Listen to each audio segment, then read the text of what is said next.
They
will regret opposing me.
sa mga denominasyon na walang hindi sa pagkalaw.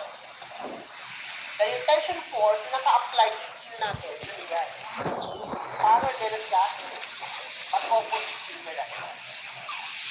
So, nag-act tension force natin sa centroid ng keyboard. And let's go ahead.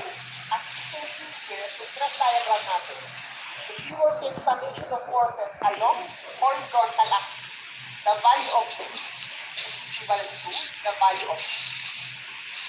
So, ano ba yung formula ng P is a force. Ano? So, kung force doon, kapag gagamitin natin yung stress formula, that is the ratio of force and area. Ano ba yung stress? Stress ng steel. Ano yung stress ng steel? Fs, diba? Natin siya, stress ng steel. Fs, nakadivide ng L. So, ano ba yung force? Yung force is steel. Yung tension force. Ano ba yung area? Yung area ng steel na nakamultiply ng modular ratio. So para ma-compute natin yung tension force, i-cross-multiply natin ito. Pag i-cross-multiply natin yan, we can say that tension force is Ks, Fs. Kasi ito, tataas. Tatasin yung modular ratio. Tama? So kung pwede natin i-check yun.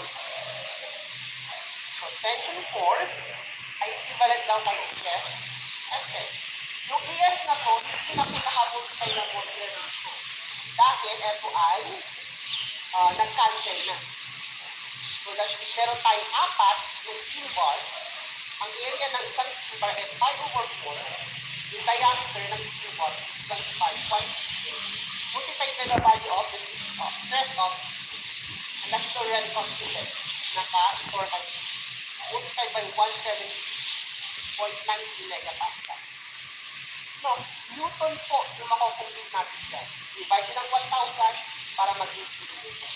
At dapat siya ay parehas lang daw tayo. Parehas po ba? Yes po, sir. Okay. Dapat parehas lang yan. Dahil kapag hindi po nagparehas yung values, at saka hindi po, for this example, ay hindi po tama yung solution natin. Opo. So since nagparehas, tama po yung ginawa natin solution. Kung baga ito ay checking nyo na po. So mag-check nyo kung tama yung ginawa kapag na-equate po yung dalawa. So questions po regarding this example? Naintindihan po ba?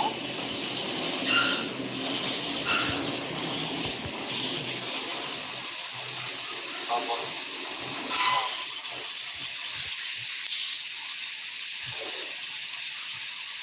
This is you. Wait, no, this is you. And you want to conquer the world without the arm? Here's what you have to do. Grab the pickaxe, get some more, smelt the ore, make a set of armor, craft it, and flip. Now's not the time for fishing. Go and craft the sword already. Now that you're all geared up, find the dungeon, kill the boss, get some loot, go to the city, enlist into a faction, conquer an outpost. Once you're heading your enemy's hole, get back into the fight. Why don't you just join that queue? Follow the orders of the wise and noble guild leader. Recruit players, go into the outlands. Recruit more players, build a hideout. Recruit even more players. Prepare everyone for battle and... See? It's that now. Now go out there, brave warrior, and conquer the world. I suppose it wasn't meant to be, but perhaps you, loyal viewer, will do better. So download today and conquer the world of Albion Online.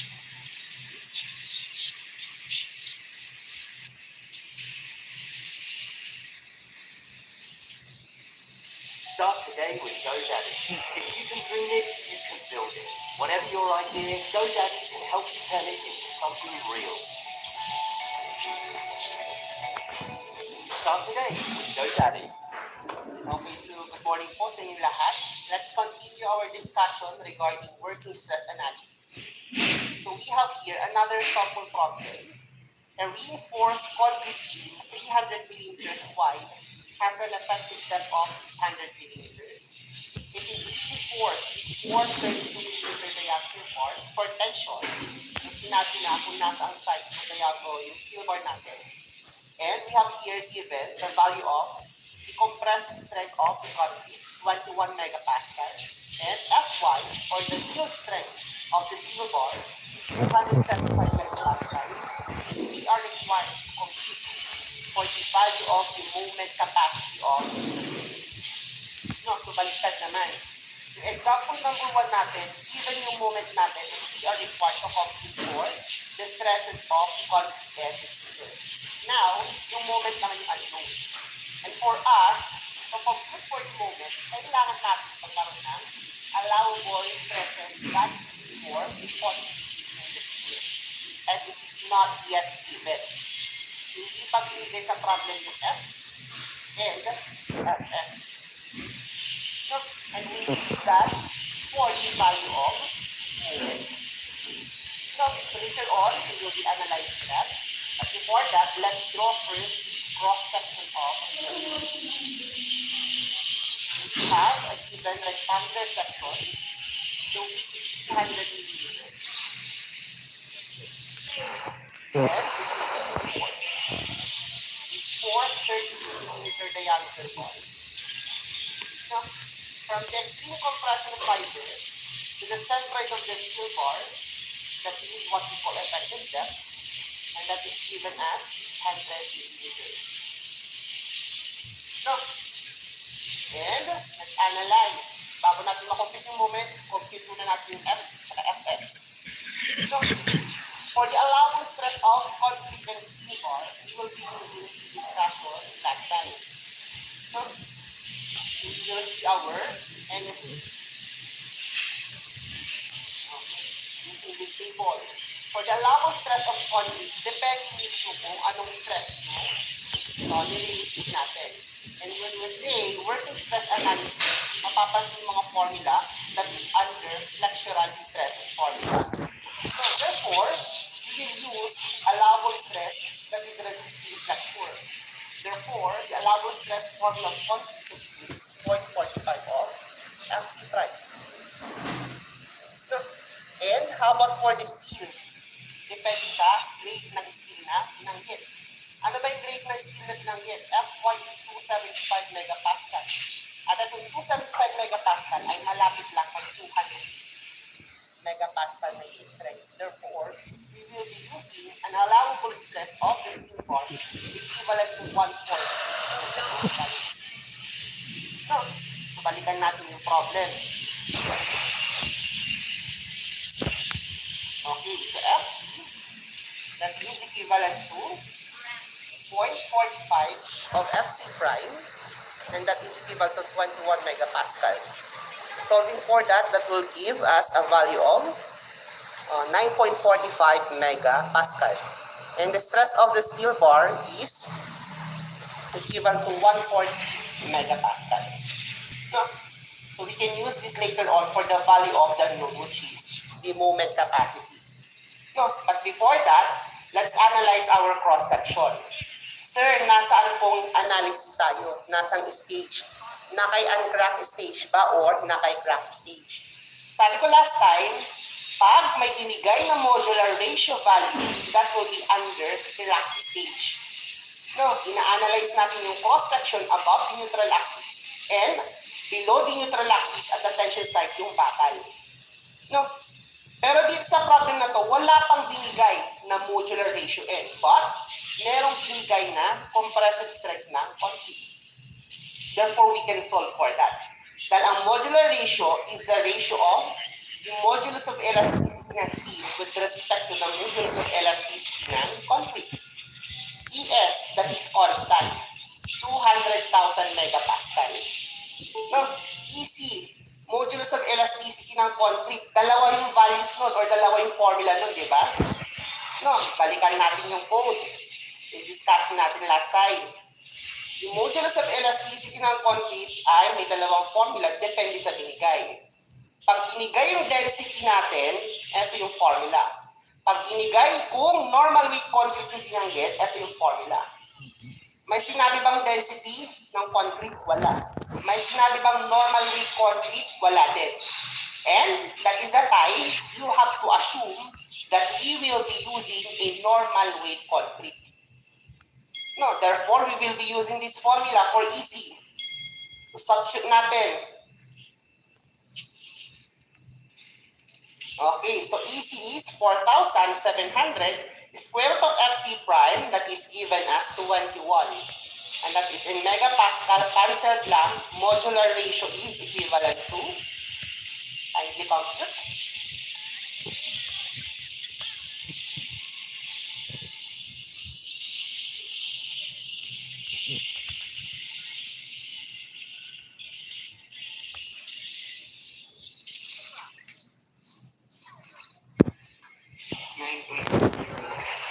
.29.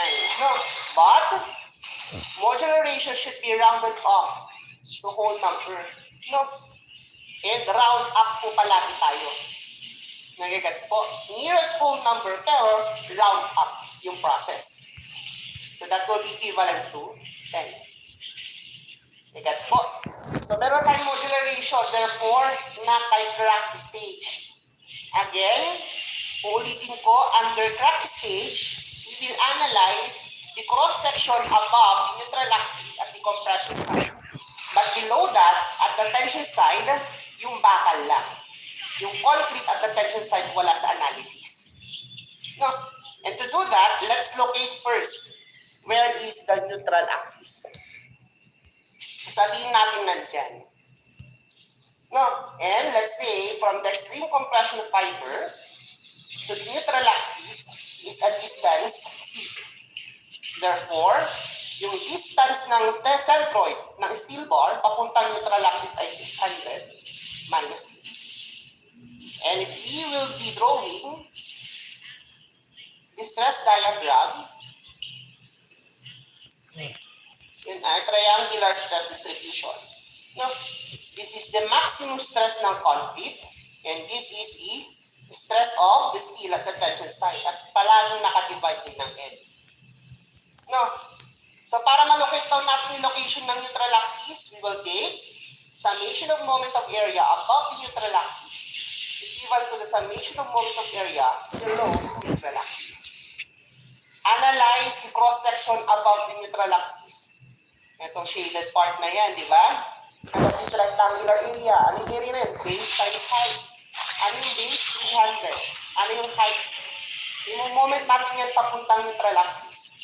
So yung moment arm ay yung distance ng centroid niya papuntang neutral axis, which is C over 2. No? So we're done with the above cross-section. And then, let's consider now the cross-section below the neutral axis. And we will consider the steel bar. Dahil practice stage tayo. Pero yung steel bar na yun, i-convert natin into an effective area ng concrete para maging homogeneous yung ating section. No? So, if you have a live chat on your website and you're not able to respond within 30 to 60 seconds, you're probably better off removing it. According to research, having a live chat but not being able to deliver a response immediately is a worse user experience than not having a live chat at all. But there's a better way. Use 8base. With 8base, you can teach an AI chatbot everything about your business and have it answer all your users' questions 24/7, around the clock, all days of the week. It never gets tired, it always replies immediately, and it's always calm under pressure. And no, this is not just another clumsy chatbot. 8base uses advanced artificial intelligence and the latest state-of-the-art models from OpenAI. Simply give it a website, a YouTube video, upload a PDF, or create a custom FAQ that it can learn from. And watch how it engages with your users. It's exactly like having a custom ChatGPT just for your business. Oh, and here's the best part. You can use 8base completely for free. If you bring your own OpenAI key, you can completely remove the limit of how many messages you can send on the free plan. Go to 8base.ai and create your free account. And yes, this means you can finally get rid of your live chat.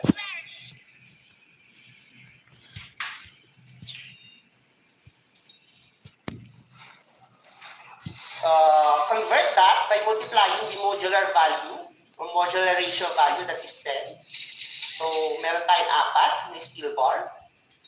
Ang area ng steel bar ay pi over 4 d squared. Ang diameter ay 32. Multiplied by the moment r, distance ng centroid ng steel bar papuntang neutral axis. And that is 600 minus c. No? So, computing for the value c, ano po ito?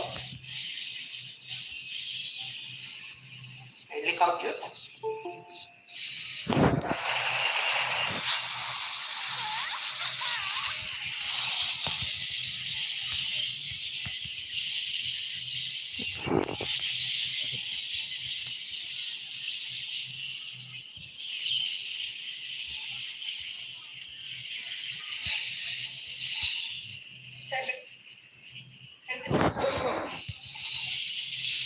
Pakiulit po. Medyo choppy lang.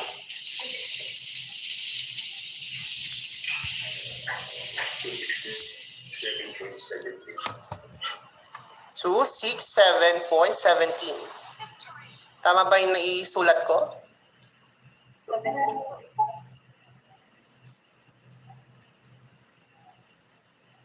Kindly confirm. Okay, store niyo yung value as A para hindi tayo nag-round off.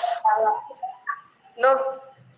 Now, kapag na-locate niyo na yung neutral axis, we can now solve for the moment of inertia at the neutral axis. No? At for a rectangular cross-section, meron na tayong derived formula for that. So, I and A. Ang moment of inertia ng isang rectangular cross-section, with respect sa axis na yan, which is nasa base ng rectangular cross-section, ayun ay PH cube over 3. No? For the rectangle yan. Kapag steel bar, the tension side palaging NAS D minus C 1 d squared. No? So ano yung base natin for the rectangular area above the neutral axis? Ang base niya ay 300. Ang height niya ay yung C. So 267.17 raised to 3 over 3 plus the moment of inertia of the steel bar with respect to the neutral axis. That will be N. So that is 10. We have 4 steel bar. The area of the steel bar is pi over 4. The diameter is 32 quantity squared. And that is 600 minus 267.17 quantity squared. Now, for the moment of inertia ng steel bar, parang nagmo-moment of area lang kayo. Papansin nyo halos parehas yung term. Naka-squared lang po yung last term natin. Yung 600 minus C. So, kindly solve for the moment of inertia, the neutral axis.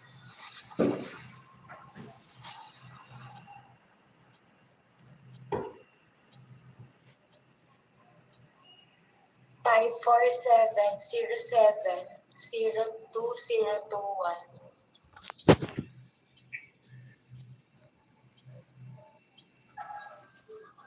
Yan. Tama ba yung naisulat ko? That should be in mm raised to 4. Yes po. Okay. Store nyo yung value as B. No. Pag na-solve na natin yung location ng neutral axis at yung moment of inertia niya, we can now solve for the unknown. No. Anong unknown natin? Moment. So let's solve the moment value using the flexural stress ng concrete. And that is FC equivalent to MC over I and A. No?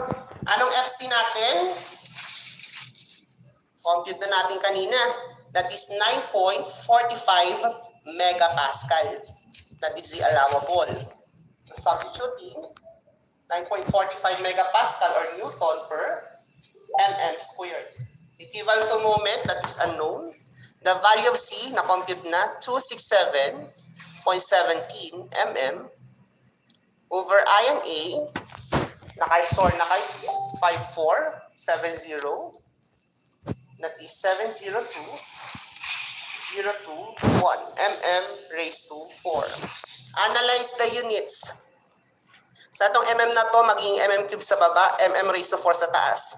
So cancelled, merong mm na tira sa taas kapag cross multiply. So that will be Newton millimeter.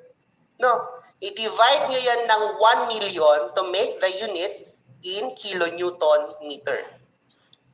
So kindly solve for the moment value. .50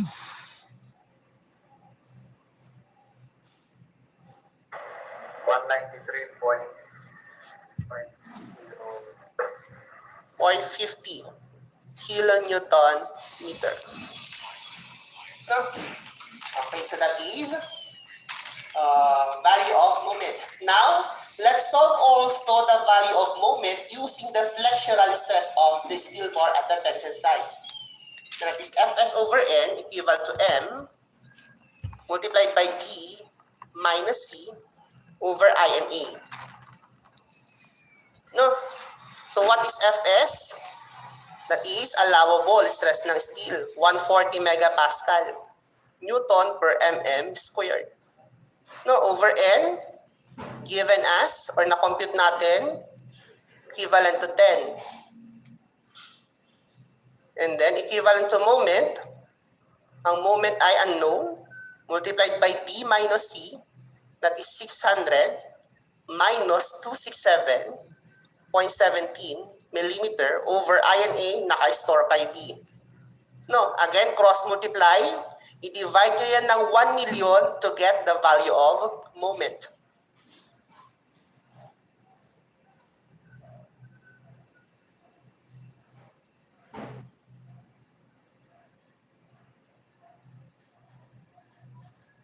$230.12. 230.12 kilonewton meter. No? Okay, magtatanong kayo, Sir, bakit dalawa yung moment na na-compute natin? Pipili kayo dyan sa dalawang value na yun kung ano yung pinaka-safe na value. No? So, itong moment na 230.12, isusubstitute mo sa flexural stress formula ng country. At kapag sinubstitute yung value ng M ay 230.12, ang mako-compute yung FC ay greater than 9.45. You can do that. No? So that makes this moment 230.12 is unsafe. No, kapag isusubstitute natin yung 193.50 kN moment kay flexural stress ng steel bar, that tension side, so yung M magiging 193.5, ang mako-compute yung Fs ay less than the allowable stress, less than kay 140, which makes 193.5 a safe moment. No, kung ayaw mag-check ng ganon, ang always kong mag-govern ay yung mas mababang value ng moment. Therefore, the requirement for this given problem is 193.50 kilonewton. Questions regarding sa sample problem na to?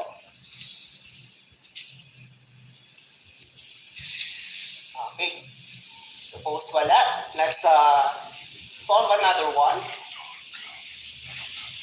Okay, so we have here, we have to assume the sections have cracked and use transform area method to compute the stresses for the beam loaded shown. So sinabi na sa problem na nasa crack stage. And under crack stage, nagtra-transform talaga tayo ng area. We convert the area of steel into an effective area of concrete.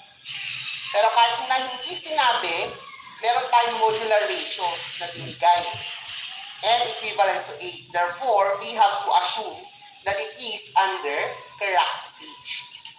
So, anong unknown natin? Stresses. The value of the flexural stress ng concrete tsaka steel bar. No? And for us to solve these values, we need to have the value of moment. No? At yung value ng moment, wala pang binigay. At masosolve natin yon using the maximum moment na i-carry ng ating beam loaded show. So, magsosolve kayo ng maximum moment. So, tinuruan na kayo kay theory of structures and deformable bodies ng mga methods on how to compute maximum moment values. So, for this beam shown, ano yung pinakamagandang method na gagamitin natin? Pinakamadali. We will be using shear and moment equations or shear and moment diagram. No? So, mag-shear and moment diagram kayo dyan. And bago nyo ma-drawing yung diagrams natin, solve mo muna yung reaction sa mga support. Say this is point A, reaction at point A. See, this is point B, reaction at point B. Sa hinge support, dapat dalawa, di ba? Sa roller support, isa. Sa hinge support, yung isang component niya ay horizontal. At wala nang mag-resist doon na horizontal force. Therefore, that is considered as zero. So, hindi nyo na siya sinama sa analysis. Solve for the RA first. Para makomplete yung RA, you will take summation of moment at point P, equivalent to zero. Assuming clockwise direction is positive. No, RA papuntang point P, clockwise. Therefore, positive moment, merong moment R na 30. Yung 30 pips papuntang point P, counterclockwise. So, negative moment, minus 30, multiplied by the moment R, 20. Yung rectangular load na 2 kips per foot, included na yung in weight natin. Galaw niya mismo papuntang point PI, counterclockwise also. So it has a negative moment. So yung area niya ay 2 times 30, multiplied by the moment R, yung distance ng centroid ng rectangular area papuntang point P. And that is half of the base, half of 30, which is 50. And that is equivalent to 0. So now we can solve for the reaction at point A. Solving for that, ano po yung value?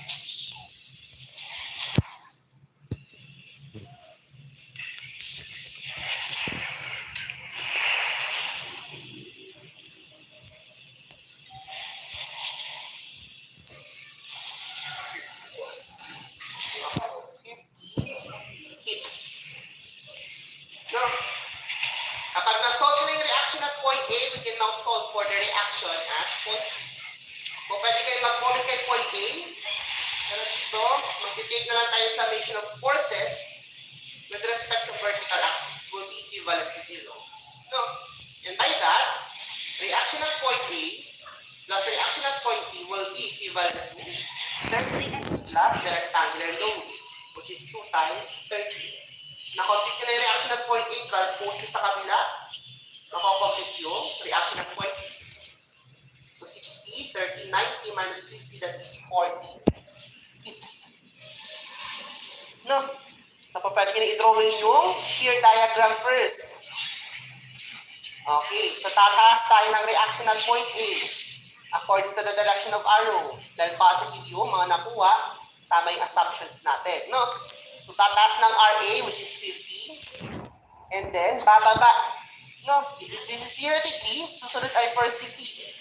Bababa ng this area, 2 times 10. So, 50 minus 20. That will give us a value of 30. And then, bababa ulit ng 30 kips. Okay, so 30 minus 30, 0 na. So, 0 minus the area again, dahil bababa yung loading natin. This area is 2 times 20. So, 0 minus 40, negative 40. No, again, first degree, dahil 0 degree yun. And then, tataas ng RB, 40. So, magko-closing diagram natin, 0. That is our shear diagram. After that, you can draw our moment diagram. May moment pa tayo kay point A, wala. So, that is, we will start at 0. Plus, the area of this diagram. Ano ba yan? Trapezoidal, di ba? So, 0 plus, area ng trapezoid, 1/2. The summation of the height, 50 plus 30. Multiplied by the base, which is 10. So, that will give us a value of 400. No? Nag-start kay 50, magtatapos kay 30. Starting point is a maximum point. Therefore, sunod doon ay second degree maximum curve. So, that should be a sad curve. No? And then 400, ipa-plus natin yung area nito, triangular. So 1/2, the base is 20, the height is negative 40. And that will give us a value of 0. No, nag-start kay 0, tatapos kay negative 40, therefore, nag-start kay minimum point. So dapat minimum curve yung second degree curve natin dito, and that should be a sad curve. No? And as you can see, the maximum moment according to this moment diagram is 400 feet cubes. So M max, that will be 400 feet cubes. No? And we will be using that for the stresses values. No? Okay. Bago natin ma-solve yung F tsaka Fs natin, let's analyze the cross-section. No, meron siyang width na 15 inches. From this extreme compression fiber, papunta sa axis na yan, papansin yung axis na to, dumadaan dito, sa gitna ng 6 na bar. No, which means, yung axis na yan, yan yung centroid natin ng 6 na bar. No, therefore, we can say that effective depth is equal to 28 inches. No, and then it is reinforced with 6 number 9 steel bar. Okay, so let's locate neutral axis. Sabihin natin nandyan. No? And the distance of the extreme compression fiber from the neutral axis, let's say that is C. Therefore, yung distance ng centroid ng 6 na bakal papuntang neutral axis is 28 minus C. No? So, for the location of neutral axis, again, we will say, or we will take summation of moment of area above will be given summation of moment of area below the neutral axis. For the above area, with respect to the neutral axis, that is a rectangular area ulit. So base, 16, height is C, and then distance ng centroid niya papunta neutral axis ay kalahati ni height, which is C over 2. So that is 16 multiplied by C over 2. So that will be the moment of area above the neutral axis. How about the moment of area below the neutral axis? Naka-crack stage tayo, di ba? Dahil merong modular ratio na binigay. Therefore, ang i-consider natin cross-section at the tension side will be the steel bar. At yung steel bar na yon, gagawin natin effective area ng concrete. So yan ay i-multiply natin ng modular ratio and equivalent to 8. So that is 8. Meron tayong 6 na bakal na pre-provide. Ang area ng isang bakal ay pi over 4d squared. How about the diameter? Take note of this. Ang designation ng bakal na binigay ay number 9. Yung 9 na yun, hindi po yun yung diameter. To make this designation as the diameter of the steel bar, i-divide natin ng 8 para maging ang unit ay inches. Yung 9 kasi designation na ng bakal. No, dahil kapag English unit yung ginagamit, ang designation ng bakal ay naka-hashtag. No, so para makompute po yung diameter, always natin i-divide by 8. So pag i-divide ng 8, ang unit na ng diameter ay naka-inches. No, always take note of that. Always i-divide ng 8. Okay, so diameter is 9 over 8 quantity squared. This is the area, transform area ng steel bar. I-moment mo siya papuntang neutral axis. Yung distance ng centroid, papuntang neutral axis, which is 28 minus C. No. So, multiplied by 28 minus C. And as you can see, C lang po yung unknown na variable. So, apply mo as sa calculator and then shift solve. What will be the value of C? And solve for it.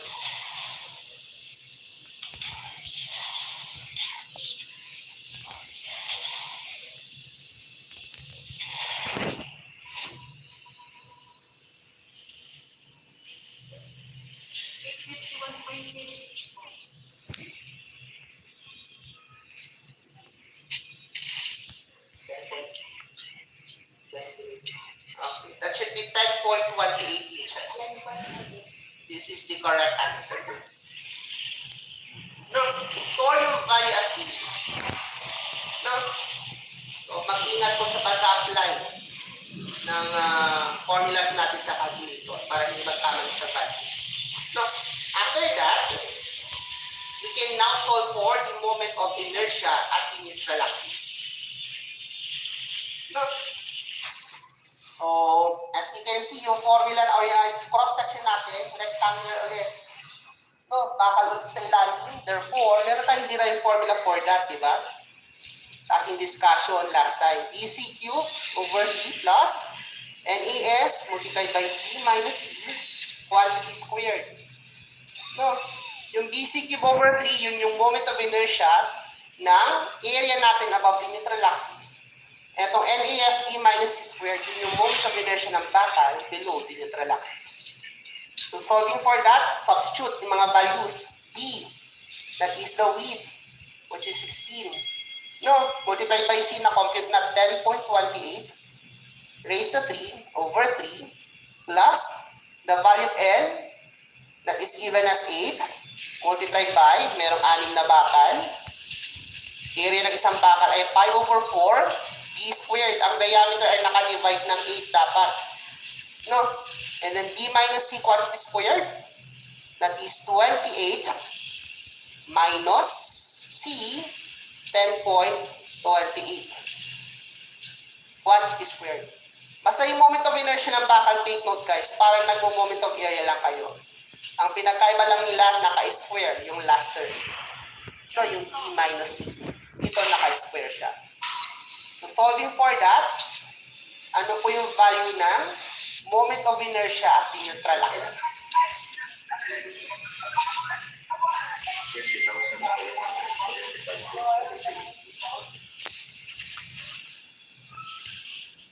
Inches raised to 4. Parehas lang ba ang nakuha ng iba?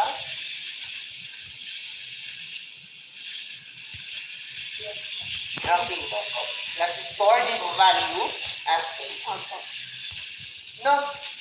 So pag na-solve nyo na yung location ng neutral axis at yung moment of inertia niya, o pwede na tayo mag-solve ng stress values. No? First one, yung stress ng concrete, that is FC equivalent to MC over I. No? Ano yung moment na compute na natin, di ba? Nag-shear moment tayo. That is 400 feet cubes. Convert lang natin yung feet cubes into inch pounds. So that is, convert nyo yung feet into inches, that is 12 inches. Convert nyo yung cubes into pounds, that is 1,000 pounds. No? Cancel yung feet, tsaka cubes. And then multiply it by the value of C. Ang value ng C, that is computed as 10.28 inches. Over the value of I, 20775.78 inches raised to 4. No? So, cancel yung inch dito, inch dyan, may natirang dalawa sa ilalim. So, that is pounds per square inches or PSI. So, kindly solve the values. Ano po ang value ni FC?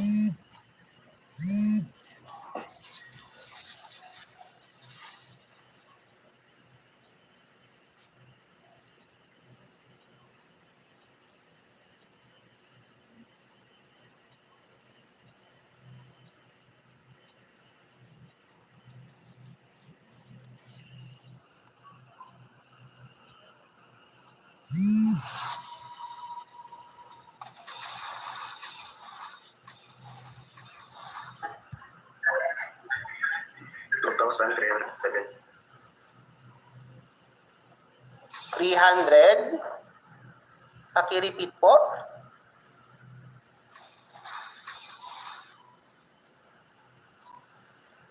$2,300.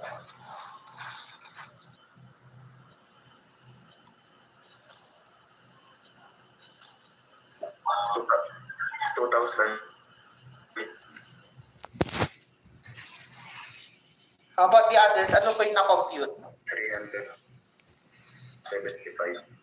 1,300. Sakto? 0.0. 0.0. So that is PSI. No? So store natin yung value or that is our requirement number 1. No? How about the stress of the steel? So Fs over L. 107.5. 0.07. Okay, so for the stress value ng steel, that is Fs over N equivalent to M multiplied by D minus C over I and A. No? So, substitute nyo Ang Fs lang naman yung kinocompute, di ba? So ito, cross-multiply nyo. So yung n nasa numerator na sa kabila. Ang n natin ay 8. No, multiplied by the moment, 400 feet cubes. Convert mo yung feet cubes na into inch pounds. So mag-multiply tayo ng 12,000. No, kaya dito, 12 tsaka 1,000 or 12,000. Multiplied by t minus c. Ang effective depth natin ulit, effective depth is 28. And then minus C, which is 10.28. So 28 minus 10.28 over I and A, naka-store kay B. No, which is 20,775.78. So that is also in PSI. Ano po yung value natin?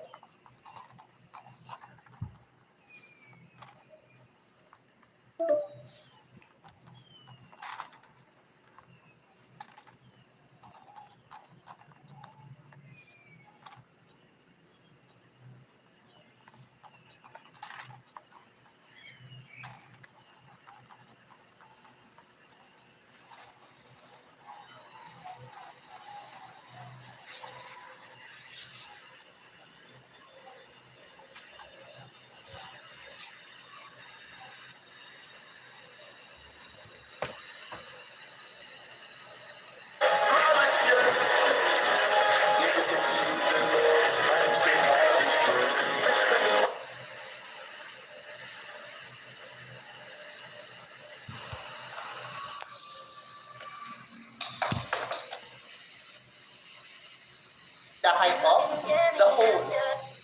No? And that is C minus 3. Imo-moment natin siya papuntang neutral axis. Yung distance ng centroid niya papuntang neutral axis. At yun ay kalahati ng height. No? Or C minus 3 over 2. So that will be the moment of area above the neutral axis. Equivalent to the moment of area below the neutral axis. This is crack stage, di ba? Dahil mag-transform daw tayo. May modular range na binigay. Tama? Since crack stage, yung bakal yung ating i-analyze. I-transform natin bakal by multiplying it yung modular ratio n. Meron tayong 4 na binigay. Ang area ng isang bakal ay 5 over 4 d squared. Ang diameter ay number 8. Yung number 8 na yun, na designation ng bakal, i-divide natin ng 8 para maging inches yung diameter. And that is quantity squared. Multiplied by the moment R, which is the location of this rebar, papuntang axis, and that is 16.5 minus C. And as you can see sa ating equation, C na lang ulit yung unknown. So type nyo as E sa calculator, tapos i-shift solve, ano po yung value ni C.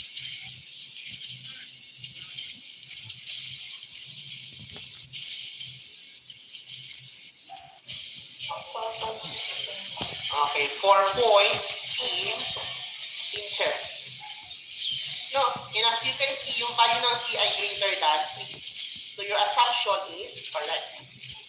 No, so store yung value as E. Pag nakuha nyo na yung location ng neutral axis, you can now solve for the moment of inertia at neutral axis. No, moment of inertia ng concrete sa itaas plus moment of inertia ng bakal sa ilalim. No, yung concrete muna sa itaas, kaya lang dito ulit tayo rectangular. No, mahirap pulpunin yung moment of inertia niya. So, ang gagawin natin analysis, iti-treat nyo siya ulit as a whole rectangular area. Kukunin nyo yung moment of inertia yon with respect sa neutral axis. And then, ima-minus nyo yung moment of inertia ng butas with respect sa neutral axis. No? Kapag gagamitin natin yung dalawang area na yun, ito yung walang butas, ima-minus yung moment of inertia ng butas. No, pag rectangular cross-section, kukunin natin yung moment of inertia sa base niya, that is BH cube over 3, di ba? Ganun din to, nasa base din neutral axis, so BH cube over 3. So mag-iba na lang yung base nila at saka yung height nila. No, yung malaking rectangle muna na walang butas, hindi natin kinonsider yung butas. Ang base nun ay 38. Ang height nun ay C, tama? Which is 4.16 inches raised to 3 over 3. And deduct the moment of inertia of the whole, which is a rectangular area also, with respect to neutral axis dh cube over 3. Ano ang base nun? 28. Ano ang height nun? C minus 3. 4.16 minus 3 raised to 3 over 3. No? So, na-consider na natin yung area above the neutral axis plus yung moment of inertia ng bakal below the neutral axis. Pag sinabing bakal at the tension side, palagi ang formula NAS D minus C quantity squared. No? So, that is 8 multiplied by 4. Ang area ng isang bakal ay pi over 4. Ang diameter ay nakadivide dapat ng 8 para maging inches. Quantity squared, D minus C is 16.5 minus 4.16 quantity squared. No? So kindly solve for the moment of inertia at the neutral axis.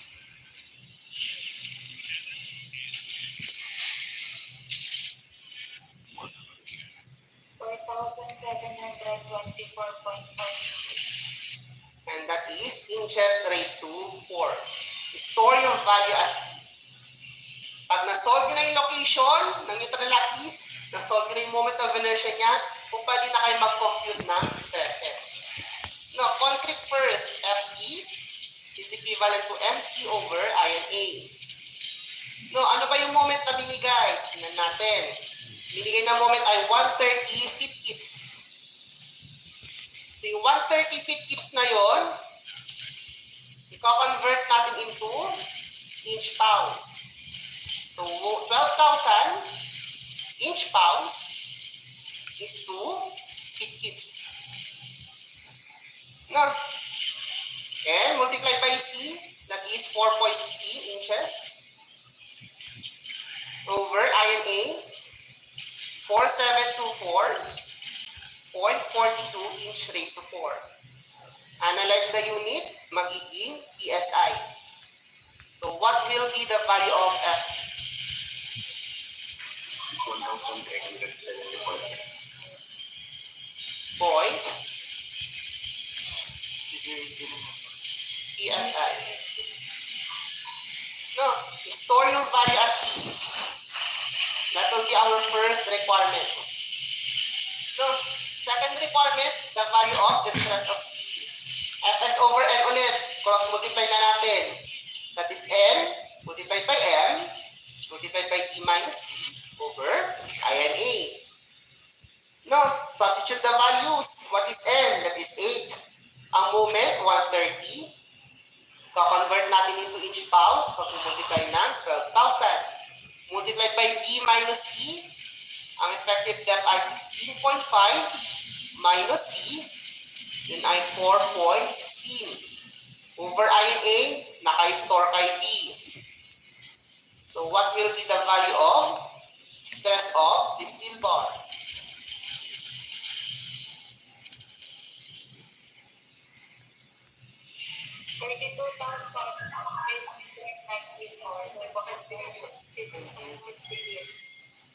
Point 26 PSI. Store yung value as no. Okay, so that is second requirement. Third requirement, the compressive force ng concrete, which is CC. No, yung compressive force ng concrete, syempre, nasa compressive side. Para ma-compute natin yung CC, i-compute natin yung or i-analyze yung stress block. Etong triangular stress distribution na yun, mag-a-act sa compression area natin. No? So kung gagawin natin 3-dimension form yun, or 3D, yung stress block natin, let's analyze. This is our neutral axis. Above the neutral axis, ito yung cross-section area. No?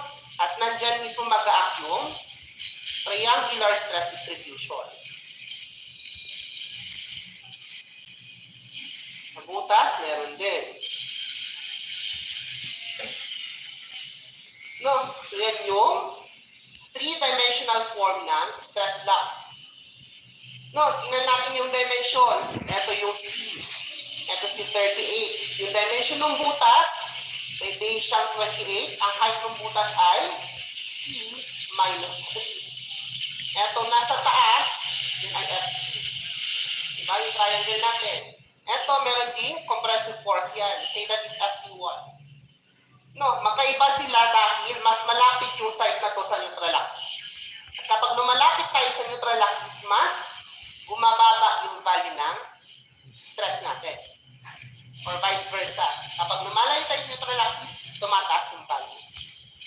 No, so para ma-analyze natin yung compressive force ng concrete, that is the volume of the stress block. No? So isusolve mo lang yung volume niyan. Tama? So para ma-compute nyo, yung volume ng total na walang butas, sabi natin V1, minus yung volume ng butas. Sabi natin V2. At yung dalawang volume na yun ay, pag tinatayo nyo, triangular prism sila. No? Alam nyo kung paano yung volume ng isang triangular prism. Base times height, or area ng base multiplied by the height. No? Analyze muna natin yung FC1 para direct sub na tayo later on. Nasaan ba si FC1? Nandito siya. Within this axis. So, naka-project siya doon. Nandiyan si FC1. No? At para ma-compute yung FC1, that is flexural stress formula. Tama? Yung distance niya papuntang neutral axis ay C minus 3. Therefore, to compute for the flexural stress, FC1, that will be M multiplied by yung distance niya papuntang neutral axis C minus 3 over I and A. No? So substituting, ang moment ay 130 feet each, i-convert natin, 12,000, and then C minus 3, that is 4.16 minus 3 over I and A, naka-store kay D. No, so ulit, yung unit niyan ay naka-PSI. So kahit dissolve, FC1.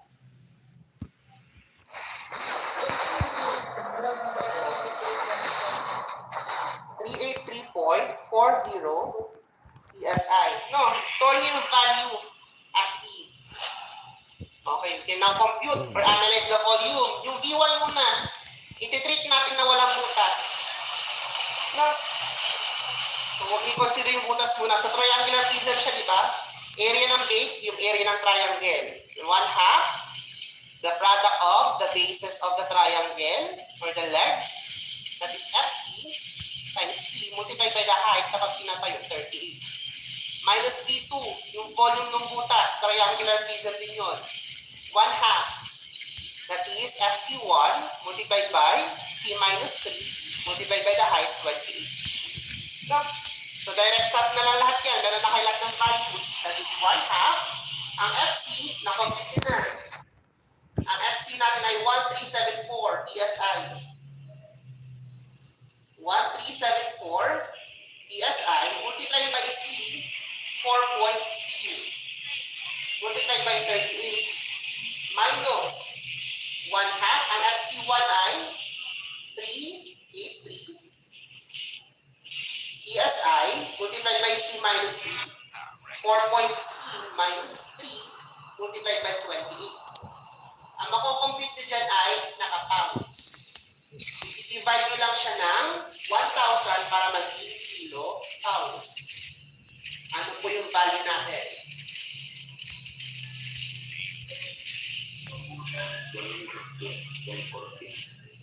40. Parehas lang po yung na-compute ng iba. Okay, that will now be the requirement of this given problem. Now, i-check na. Sorry po. I-check natin kung tama yung mga values. Paano natin mag-check? By computing the value of the tension force.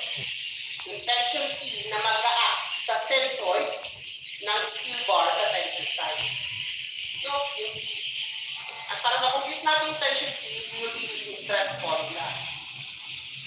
No, ang stress ay given sa force over the area. With respect sa steel bar to ha, S stress ng steel. Ang stress ng steel, naka-divide ng N, di ba? Force ng steel, yun yung tension force. Yung A, area ng steel, naka-multiply yun ng N, di ba? So para ma-compute yung tension T, cross-multiplication. Pag cross-multiply mo, cancel yung N. Therefore, tension T is AS, FS. Ano yung area ng steel bar? That is, meron tayo 4. No? 5/4 ang diameter. Let's check ulit the figure. Ang diameter ay number 8. So, i-divide natin yun ng 8 para maging inches ang diameter. 8/8, quantity squared. Multiplied by Fs. Ang Fs, na-compute na natin. Naka-store kay T. 32594.26 PSI. So, this is 32594.26 PSI. Ang result nito, naka-pounds. I-divide natin siya ng 1,000 para maging kilopounds or Gs. And, dapat parehas daw yung value nila. 102.46. Do they have the same value? No. Pag parehas, tama po yung solution na ginawa. Pag hindi po parehas yung solution na ginawa, o pag hindi po parehas yung value ng CC at saka tension T, therefore, may mali po sa solution natin yung ginawa. No. Yung magiging checking nito. Okay, so questions po sa sample problem nito.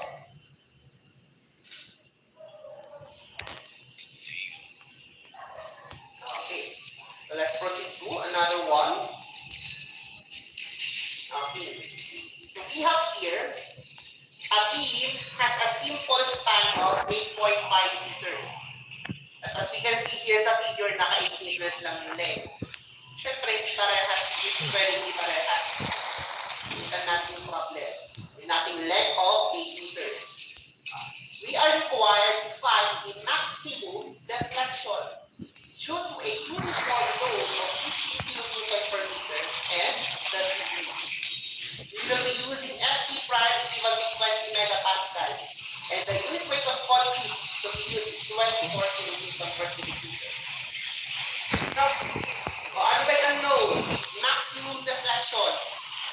Now, ano ba yung maximum deflection formula ng isang simply supported beam that is carrying a uniformly distributed load? Meron na kayong derived formula for that, di ba? Sa theory of structure. Ano yung formula yun? Can you still remember?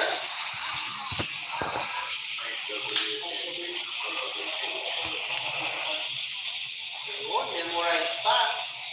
5WL raised to 4 over 384EI. No? So we need these parameters para ma-compute yung maximum deflection. No, yung load, omega. Ang omega daw natin ay 15 kN per meter plus beam weight. So isosolve natin yung beam weight muna. No? And for the beam weight, paano ba natin masasolve yun? We will using property ng material. Unit weight or specific weight is weight over volume. No, kaya lang ito naka-kilonewton. Ang kailangan natin ay kilonewton per meter. Or that is omega over the area. No? Okay. So now, by cross multiplication, masasolve natin yung beam weight. So, weight of the beam is equivalent to the unit weight of concrete multiplied by the area of concrete. No, ano ba yung unit weight ng concrete na ginamit? 24 kilonewton per cubic meter. Multiplied by the area of concrete. Ito yung area ng concrete natin, no? May butas. No? A hollow rectangular cross-section. So, area ng big rectangle minus area ng small rectangle for the cross-section yan. For the cross-section ng area ng concrete. Naka-cubic meter to, di ba? Convert nyo lang yung dimensions natin into meters para mag-cancel yung mga unit. So, yung malaking rectangle muna, base times height. Anong base nun? 75 plus 200 plus 75, 350. Or 0.35. Multiplied by the height, a total of 600 or 0.6. Minus the area of the hole. Ang basin ay 200 or 0.2 multiplied by the height of the hole or 100 or 0.4. No? So, what will be the value of the weight of the beam? Kindly solve for it. Okay, 3.12 kilonewton per meter. No? So, yung omega natin, therefore, omega will be 15 kilonewton per meter plus beam weight down, 3.12. And that is 18.12 kilonewton per meter. Meron na tayong isang parameter. Solve na natin. How about the length that is already given? 8 meters. How about the I? Moment of inertia ng cross-section. Solve natin. Bago natin ma-solve yung moment of inertia ng cross-section natin, kailangan muna natin i-locate yung neutral axis. No, analyze nyo muna kung anong stage tayo. Crack stage or uncrack stage. Since merong FC prime na binigay, we can solve for the value of modular ratio N. No? So N is the ratio of ES and EC. Ang ES natin ay 200,000 megapascal.